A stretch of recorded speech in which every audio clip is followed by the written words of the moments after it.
Jerwin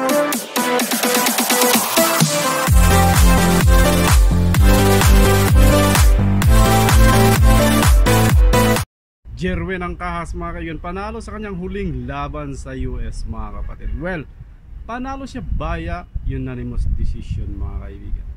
Napakaganda ng kanyang performance. Hindi ganun kabilis at hindi ganun kalakas.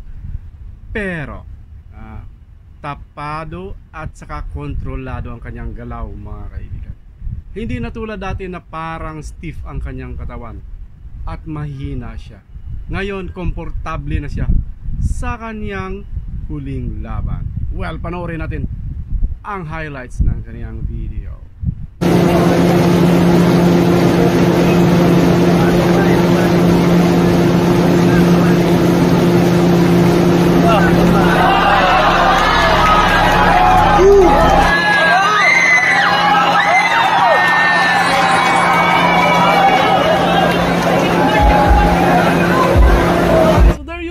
Kaibigan, ano ang pananaw nyo sa performance ni Jerwin Angkahas sa huli niyang laban mga kaibigan?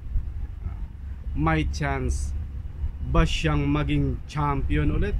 Or alam naman natin, ang magandang balita is hindi siya lumuhod at gumapang ayon sa expectation ng kaniyang mga bashers mga kaibigan. Well, thank you so much for watching and see you in our next video. Bye bye.